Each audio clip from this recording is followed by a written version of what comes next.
ọ̀fọ̀ ńlá tún ṣẹ̀ o lágbo tíátà àgbà òṣèré Okemesi jáde láyé lẹ́yìn àìsàn ráńpẹ́. Ariwo ta láàrin Wálé Akóredé-Òkúnnù àti Olasco Films. Ẹgbọ́n náà kí ló fa ariwo tí wọ́n fi ń tàn síra wọn. Ó dojú ẹ̀ o. Àwọn ajínigbé tún sekọlu siléèjọsìn kan nítòsí Ọ̀wọ̀ nípínlẹ Ondo. Wọ́n jí èèyàn 6 gbé salọ. Làwọn aráàlú bá fariga gúnlè ìfẹ̀hónúhàn. Ilé-ẹjọ́ ti sún ìgbẹ́jọ́ lórí awakọ̀ Anthony Joshua síwájú lẹ́ẹ̀kan sí sóṣù kẹta. Àwọn agbébọn sekọlu sí Obi, Odigie-oyegun àti àwọn àgbà ọ̀jẹ̀ ẹgbẹ́ òṣèlú ADC lẹ́dọ̀. Àlàyé ọ̀rọ̀ rẹ̀ o. Ààrẹ Nàìjíríà ṣàlàyé ìdí tí Ọ̀gá Ọlopaa Egbetokun fi Fipo Sile tí Disu yóò sì fi rọ́pò rẹ̀ gẹ́gẹ́ bí Ọ̀gá Àgbà Ọlọ́pàá Tuntun. Àtiṣe ní $100 mílíọ̀nù náírà 100 million naira tó jẹ́ sísan wọlé sínú akoto òṣùwọ̀n ọmọkùnrin Ọ̀gá Àgbà Ọlọ́pàá ilẹ̀ wa Nàìjíríà tó fipò sílẹ̀. Ileesẹ Ọlọpa ló yànnàná ọ̀rọ̀ bẹ́ẹ̀. Olórí Olúwaṣìndárayọ̀ nínú ayé tèmi ní oníròyìn yín. Ẹ gbọ́ àtúpalẹ̀ àwọn ìròyìn náà lẹ́kùnrẹ́rẹ́. Ẹ káàbọ̀ sí ìkànnì Drive TV. Fún ìgbà àkọ́kọ́, ẹ gbìyànjú láti like, share, subscribe kẹ́ ẹ lè máa gbádùn wa lóòrèkóòrè. Ọ̀fọ̀ ńlá tún ṣẹ̀ o lágbo tíátà. Àgbà òṣèré Okemesi jáde láyé lẹ́yìn àìsàn ráńpẹ́. Gbajúgbajà adẹ́rìn-pòṣónù ni Bámidélé Tọ́pẹ́ Saint tí ọ̀pọ̀ mọ̀ sí Okemesi ti jáde láyé. Okemesi ní ìròyìn ikú rẹ̀ gbàgbóró pé ó jáde láyé ní ilé ìwòsàn kan ní ọjọ́ Ìṣẹ́gun Tuesday ọjọ́ 24 oṣù kejì ọdún 2026 ní dédé aago 12:10. Àgbà òṣèré náà papòdà lẹ́yìn tó lò wákàtí díẹ̀ ní ẹsẹ̀ kan ayé ẹsẹ̀ kan ọ̀run ní ilé ìwòsàn tó wà níbi tí wọ́n ti ń tọ́jú rẹ̀. Nígbà tó ń kéde ikú rẹ̀ lójú òpó Instagram, Tony Montana Jeffy tí òun náà jẹ́ àgbà òṣèré ní àwọn ti gbé òkú gbajúmọ̀ òṣèré náà lọ sí ilé ìgbókùpamọ́sí. Ó ní pẹ̀lú ìbànújẹ́ ọkàn lòun kéde fún ayé pé Okemesi ti jáde láyé, pé dókítà ló kéde rẹ̀ ní dédé aago 12:10 ní òwúrọ̀ ọjọ́ Ìṣẹ́gun Tuesday ọjọ́ 24 oṣù kejì ọdún 2026 pé Okemesi ti lọ. Fún bí ìyókù ara olóògbé náà ṣe wà ní ilé ìgbókùpamọ́sí, ó ní òun máa bá àwọn èèyàn sọ̀rọ̀ lórí ètò ìsìnkú rẹ̀ tó bá yá. Ó wá dúpẹ́ lọ́wọ́ gbogbo àwọn tó ti dìde ìrànlọ́wọ́ fún Okemesi ṣáájú ikú rẹ̀. Ó wá gbà ládùúrà pé kí Ọlọ́run bá wa tẹ́ Okemesi sí afẹ́fẹ́ rere kó sì tún foríjìn.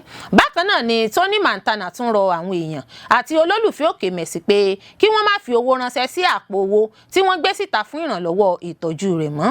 Ṣáájú ní Okemesi gbé fọ́nrán fídíò kan síta sọ bí àìsàn náà ṣe ń bá a fínra tó ń béèrè fún ìrànlọ́wọ́ àwọn èèyàn.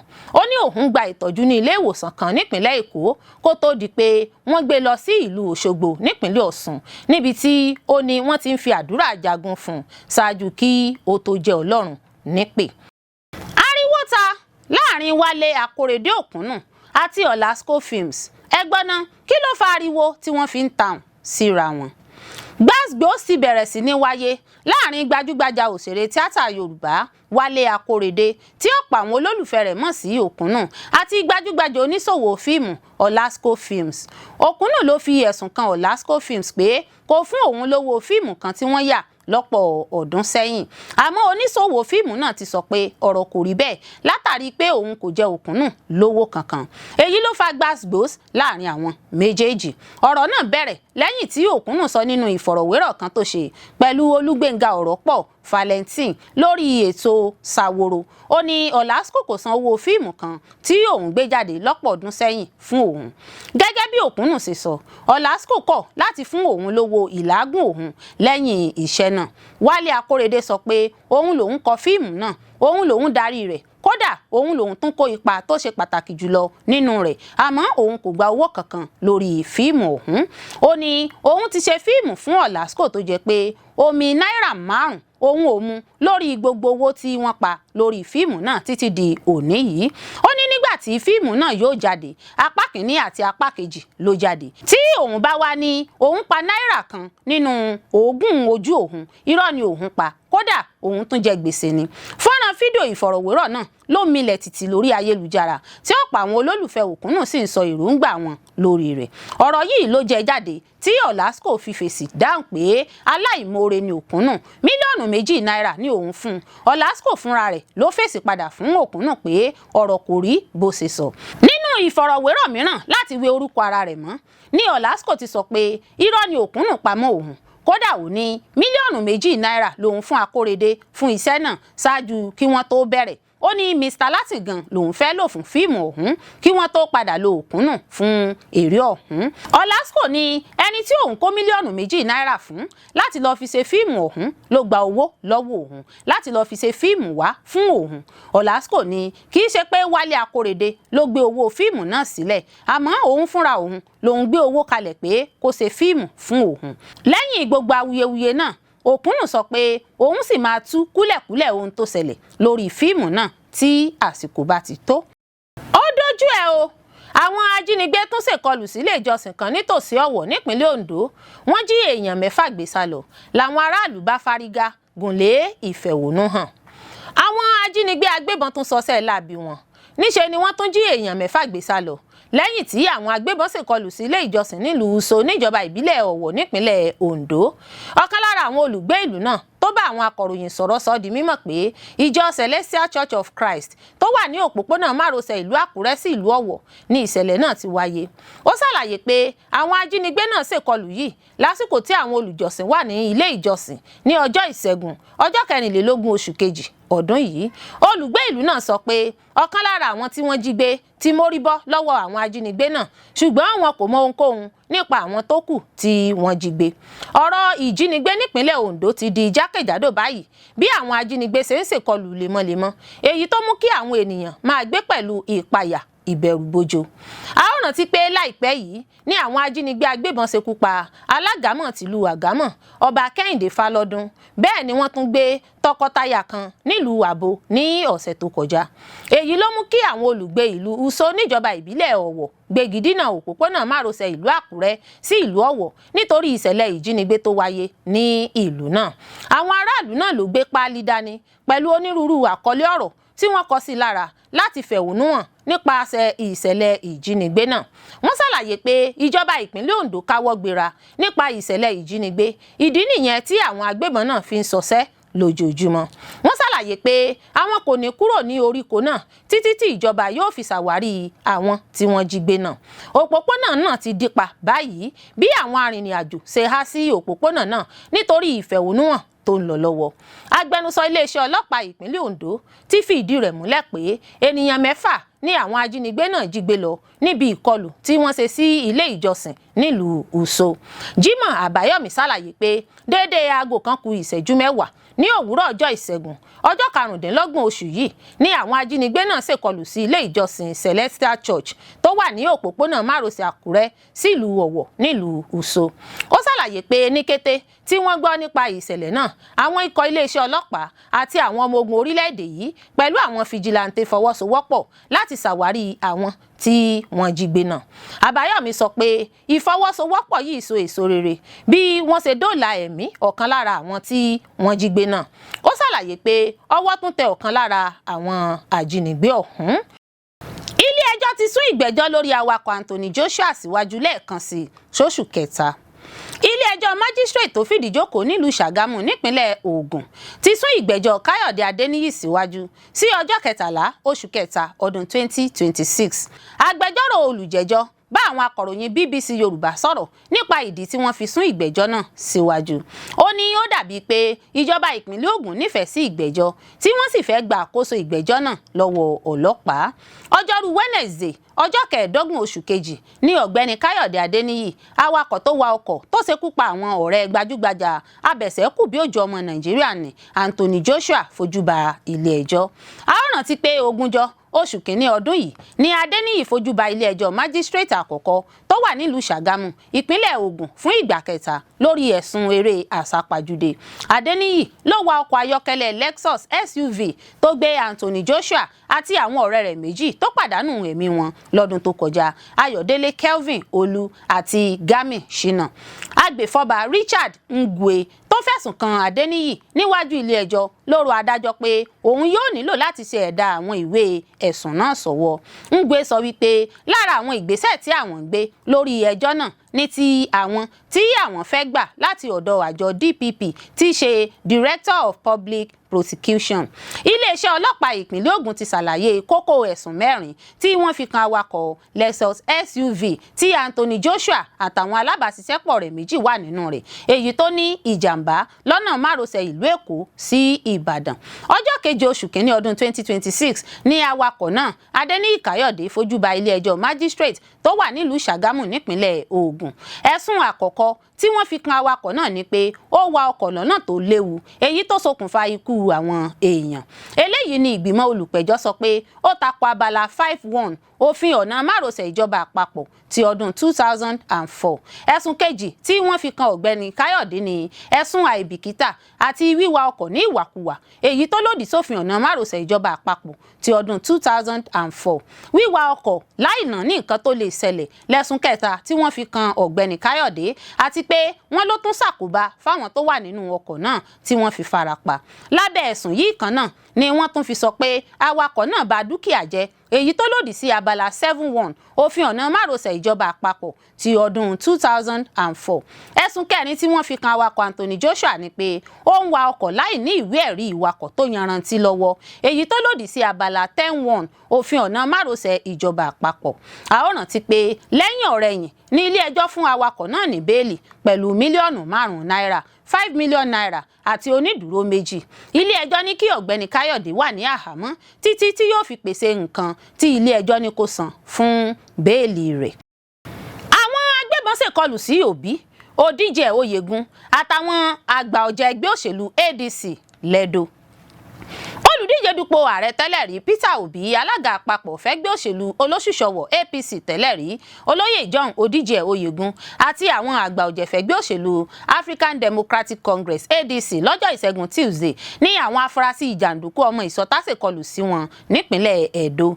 Agbẹnusọ fétò ìpolongo tẹ́lẹ̀ rí fún Obi àti alákòóso àpapọ̀ fẹ́gbẹ́ Obedient Movement Worldwide Dókítà Yunusa Tanko sọ èyí di mímọ̀ nínú àtẹ̀jáde kan tó jẹ́ gbígbé jáde síta l'Àbújá.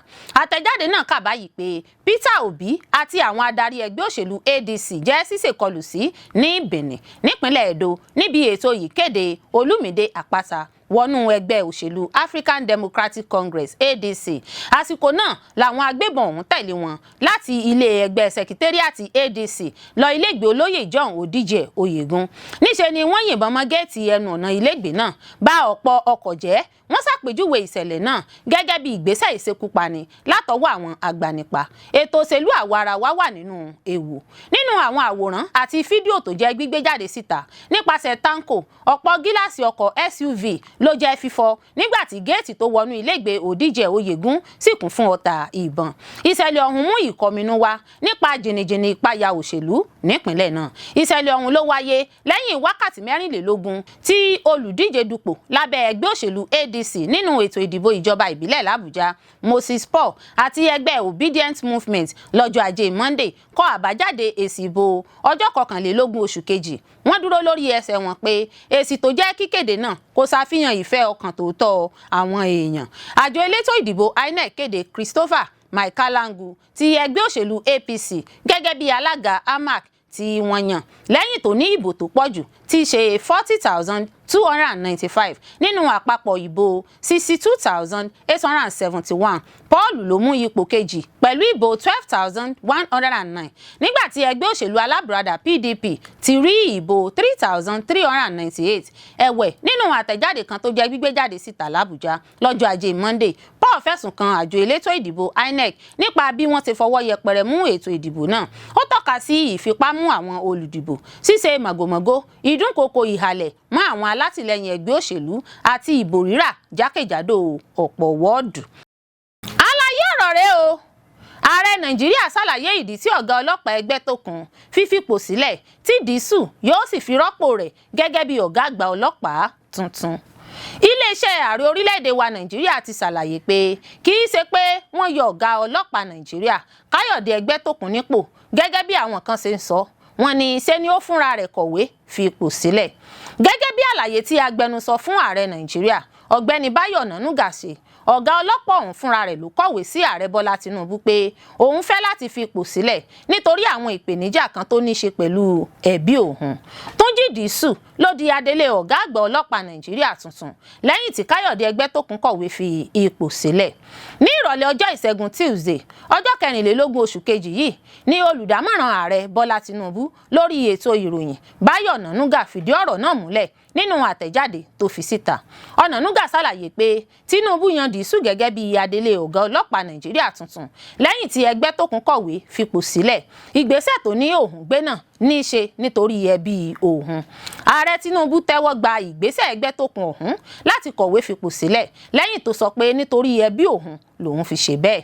Disu ló ti ṣáájú wà gẹ́gẹ́ bí igbákejì ọ̀gá ọlọ́pàá Nàìjíríà ní ìgbà kan ṣáájú tẹ́lẹ̀ kí ó tó dé ipò ọ̀gá àgbà ọlọ́pàá.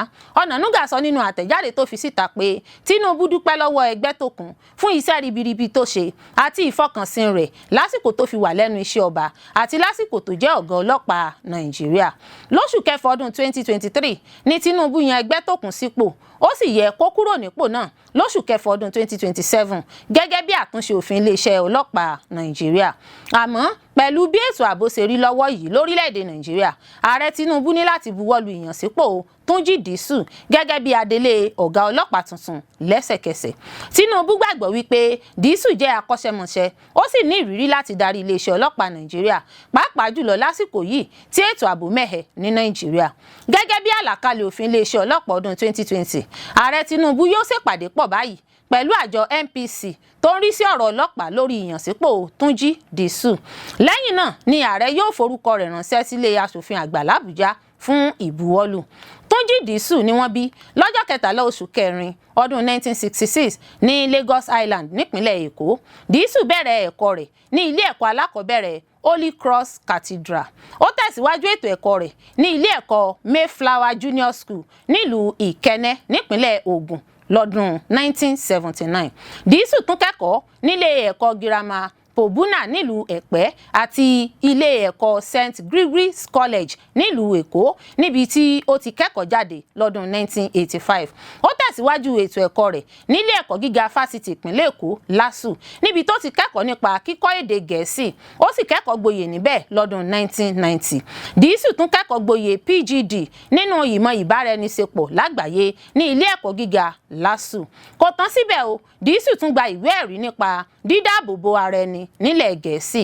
Disu gboyè méjì ọ̀tọ̀ọ̀tọ̀ ní fásitì nínú ìmọ̀ ìṣètò ìlú àti ìmọ̀ nípa ìwà ọ̀daràn lọ́dún 2010. Ó tún gboyè nínú ìmọ̀ nípa ètò ààbò àti ìhùwàsí ẹ̀dá ní fásitì Adékúnlé Ajásin nílùú Àkùngbá lọ́dún 2022. Disu tún ti gba oríṣiríṣi oyè lẹ́nu iṣẹ́ ní Nàìjíríà àti káàkiri àgbáyé tó fi dé ilẹ̀ Gẹ̀ẹ́sì lórílẹ̀‐èdè Botswana àtàwọn orílẹ̀‐èdè míì. Ó tún kẹ́kọ̀ọ́ gboyè nínú ìmọ̀ nípa ìwà ọ̀daràn ní fásitì ìlú Èkó UNILAG àti ní ilé ẹ̀kọ́ àwọn ọlọ́pàá tó wà nílùú Jos nípínlẹ̀ Plateau. Ọjọ́ 28 oṣù karùn-ún ọdún 1992 ni Disu darapọ̀ mọ́ iléeṣẹ́ ọlọ́pàá Nàìjíríà. Disu ṣe ọ̀gá ọlọ́pàá DPO ní Àgọ́ Ìwòyè nípínlẹ̀ Ògùn àti ní ìlú Ìkàrẹ́ l'Ondo. Ó tún ṣe DPO nílùú Ọ̀wọ̀ àti ní Elimbu tó fi mọ́ Elelenwo nípínlẹ̀ Rivers. Òun ni ọ̀gá ikọ̀ ọlọ́pàá kò gbèrègbè táwọn èèyàn mọ̀ sí SARS nípínlẹ̀ Rivers. Ó tún ṣe ọ̀gá ọlọ́pàá SARS l'Ondo àti ní ìpínlẹ̀ Ọ̀yọ́. Lọ́dún 2005 Disu ló léwájú ikọ̀ ọlọ́pàá Nàìjíríà tí wọ́n lọ pẹ̀tù síjà lábẹ́ àsíá àjọ AU lórílẹ̀‐èdè Sudan. Disu tún fìgbà kan jẹ́ ọ̀gá ikọ̀ ọlọ́pàá kò gbèrègbè RRS nípínlẹ̀ Èkó láàrin ọdún 2015 sí ọdún 2021. Ọ̀pọ̀ olùgbé ìpínlẹ̀ Èkó ló máa ń sọ nípa iṣẹ́ tí Disu àtàwọn ọlọ́pàá tó wà lábẹ́ rẹ̀ ṣe lásìkò tó jẹ́ ọ̀gá RRS. Ikọ̀ RRS gbajúmọ̀ fún gbígbógun ti ìwà ìbàjẹ́ nípínlẹ̀ Èkó lábẹ́ ìdarí Disu. Lọ́dún 2021 ní Disu di igbákejì ọ̀gá ọlọ́pàá DCP nílùú Àbújá. Ọ̀gá àgbà ọlọ́pàá tẹ́lẹ̀ Usman Alkali Baba ló yan Disu sípò adarí ikọ̀ ọ̀tẹlẹ̀múyẹ́ IRT. Disu ní ìgbéga lẹ́nu iṣẹ́ sí ipò ọ̀gá ọlọ́pàá CP lọ́dún 2023. Ipò ọ̀gá ọlọ́pàá ìpínlẹ̀ Rivers ní Disu wà kí ọ̀gá àgbà ọlọ́pàá Ẹgbẹ́tókun tó gbé lọ sí Àbújá láti di ipò ọ̀gá ọlọ́pàá olú ìlú Nàìjíríà mú. Iléeṣẹ́ ọlọ́pàá náwó gà àwọn afurasí mẹ́ta. Wọ́n rí ọjà ó lé ní mílíọ̀nù 21 náírà 31.75 million naira tí wọ́n jí gbà padà lọ́yọ̀ọ́. Iléeṣẹ́ ọlọ́pàá ìpínlẹ̀ Ọ̀yọ́ ti fi gbòòrò òfin gbé àwọn afurasí 3 wọ́n sì rí àwọn ọjà tíye rẹ̀ lé ní mílíọ̀nù 21 náírà 31,750,000 naira lẹ́yìn ìtanilólobó látọ̀dọ̀ àwọn aráàlú lórí ìṣẹ̀lẹ̀ ìdigunjalè nílùú Ìbàdàn. Nínú àtẹ̀jáde kan tó jẹ́ gbígbé jáde síta lọ́jọ́rú Wednesday, èyí tó jẹ́ bíbuwọ́lù nípasẹ̀ agbẹnusọ iléeṣẹ́ ọlọ́pàá DSP Àyànládé Ọláyínká sọ wípé iṣẹ́ ààbò náà ló wáyé lẹ́yìn títa iléeṣẹ́ ọlọ́pàá lólobó pé àwọn adìyàmọ́ra agbébọn 5 kan ja Ezekiel lólè lójú ọ̀nà agbègbè Coca-Cola Àṣejìrẹ́ nílùú Ìbàdàn. Gẹ́gẹ́ bí àtẹ̀jáde náà ṣe wí, kọmíṣánná ọlọ́pàá CP Fẹ́mi Haruna darí ẹ̀ka agbófinró mọ́nítọ́rìn láti gùnlé ìgbésẹ̀ kánmọ́nkóbó láti gùnlé iṣẹ́ ìwádìí ìfimúfínlẹ̀ lójú náà láti lépa àwọn ọ̀daràn náà lọ agbègbè Oko nílùú Ògbómọ̀ṣọ́. Orúkọ àwọn afurasí 3 náà nìwọ̀nyí: Chigbo Mezoma ẹni ọdún 24, Erondu Wisdom ẹni ọdún 29, Okechukwu Emmanuel ẹni ọdún 25. Àwọn ohun èlò tí wọ́n rí gbà kúrò lọ́wọ́ wọn ni ọkọ̀ ńlá kan pẹ̀lú nọ́mbà ìdánimọ̀ AAA 724YJ tó gbé ẹgbẹ̀rún 2 àpò tó kún fún oúnjẹ nǹkan ọ̀sìn tíye rẹ̀ ń lọ bíi 31,750,000 naira, àdá kan àti nọ́mbà ìdánimọ̀ ọkọ̀ míì tó jẹ́ ti tèkó LSR 339XW. CP Haruna gbósùbà káre fún ikọ̀ àwọn agbófinró. Ó sọ wípé ìdásí kánmọ́nkóbó àti ìfarajìn ìmọ̀ṣẹ́dájú sáká wọn ló yọrí sí àṣeyọrí yìí. Bákan náà ló tún dúpẹ́ mọ rírì àwọn aráàlú fún ìtanilólobó wọn lásìkò tó yẹ tó mú kí iṣẹ́ ààbò yìí ṣeéṣe. Ìfọwọ́sowọ́pọ̀ aráàlú ṣe iyebíye nínú gbígbógun ti ìwà ọ̀daràn. Ó fi kún pé iléeṣẹ́ ọlọ́pàá kò ní fi gbàkànbọ̀kan nínú lójúnà láti rí dájú pé gbogbo àwọn ọ̀daràn tó kù, àwọn ògbóǹtarìgì tí wọ́n ń ṣọṣẹ́ láabi láwọn ojú ọ̀nà márosẹ̀ àti jíjí àwọn ẹrù àti ọjà gbà jẹ́ fífi gbòòrò òfin gbé àti pé wọn yóò fojú wọn wíná òfin. Àṣìṣe ní 100 mílíọ̀nù náírà 100 million naira tó jẹ́ sísan wọlé sínú akoto òṣùwọ̀n ọmọkùnrin ọ̀gá àgbà ọlọ́pàá ilẹ̀ wa Nàìjíríà tó fipò sílẹ̀. Iléeṣẹ́ ọlọ́pàá ló yànnàná ọ̀rọ̀ bẹ́ẹ̀. Iléeṣẹ́ ọlọ́pàá ilẹ̀ wa Nàìjíríà ti sọ wípé 100 mílíọ̀nù náírà 100 million naira tó jẹ́ sísan wọlé sínú akoto òṣùwọ̀n ọmọkùnrin ọ̀gá àgbà iléeṣẹ́ ọlọ́pàá tó fipò sílẹ̀ láìpẹ́ yìí Káyọ̀dé Ẹgbẹ́tókun jẹ́ àṣìṣe àti pé owó náà sì ti jẹ́ dídá padà ní kíákíá. Ìyànnàná ọ̀hún ló wáyé lẹ́yìn tí ìròyìn gba orí ayélujára kan pé owó náà ló jáde látinú akoto òṣùwọ̀n ìrànwọ́ ètò ààbò ìjọba ìpínlẹ̀ Anambra. Ẹni tó ń sọ̀rọ̀ lórí ìkànnì amóhùnmáwòrán Channels Television lórí ètò òṣèlú lónìí lọ́jọ́ Ajé Monday, alukoro iléeṣẹ́ ọlọ́pàá ilẹ̀ wa Nàìjíríà Benjamin Hundeyin sọ wípé Victor fúnra rẹ̀ ló ròyìn owó tí wọ́n san wọlé sínú akoto òṣùwọ̀n rẹ̀ náà fúnra rẹ̀, ó sì dá owó náà padà lẹ́sẹ̀kẹsẹ̀. Hundeyin sọ wípé ẹ ó rántí pé nígbà tí Ọmọyẹlé Sowore sọ wípé 100 mílíọ̀nù náírà 100 million naira ti jẹ́ sísan wọlé sínú akoto òṣùwọ̀n ọmọkùnrin ọ̀gá àgbà ọlọ́pàá náà. Lójú ẹsẹ̀ lòun pe ọmọkùnrin ọ̀gá àgbà ọlọ́pàá IGP láti mọ ohun tó ń lọ, ó sì ṣàlàyé. Ó sọ wípé òun rí 100 mílíọ̀nù náírà 100 million naira náà nínú akoto òṣùwọ̀n òun nítòótọ́. Òun sì sọ fún òṣìṣẹ́ tó wà ní ìṣàkóso akoto òṣùwọ̀n òun láti dá owó náà padà lójú ẹsẹ̀, èyí tó sì ṣe bẹ́ẹ̀ gẹ́lẹ́ bó ṣe sọ. Hundeyin sọ wípé Victor tẹ àtẹ̀jáde nípa bówó ọ̀hún ṣe wọlé jáde síta tó sì fi fún iléeṣẹ́ ọlọ́pàá láti fìdí rẹ̀ múlẹ̀ pé owó náà ti jẹ́ dídá padà nítòótọ́. Agbẹnusọ ọlọ́pàá tún ni ó ti kọ̀wé sí àjọ tó ń gbógun ti ìwà àjẹbánu sísowó ìlú kúmọkùmọ EFCC fún ṣíṣe ìwádìí ìfimúfínlẹ̀ nípa ẹ̀sùn náà. Gẹ́gẹ́ bí Hundeyin ṣe wí, sísan owó sínú akoto òṣùwọ̀n ọmọkùnrin ọ̀gá àgbà ọlọ́pàá náà jẹ́ àṣìṣe báńkì. Owó ọ̀hún sì ti jẹ́ sísan padà sínú akoto òṣùwọ̀n ìjọba ìpínlẹ̀ ní kété lẹ́yìn tí wọ́n rí i pé àṣìṣe ni owó tó wọlé ọ̀hún. Ó tẹnumọ́ pé kò sí àṣìṣe kankan nínú ìgbésẹ̀ náà. Ó sì ṣàpèjúwe ìṣẹ̀lẹ̀ náà gẹ́gẹ́ bí àṣìṣe owó sísan. Olórí Olúwaṣìndárayọ̀ nínú ayé tèmi ni oníròyìn yín. Ẹ ṣé púpọ̀ fún gbígbọ́ àti wíwò tí ẹ ń wò wá. Etí tí ẹ fi ń gbọ́ wa kò ní di, ojú tí ẹ sì fi ń wò wá kò ní fọ́. Láṣẹ Elédùà yóò sì dára fún yín.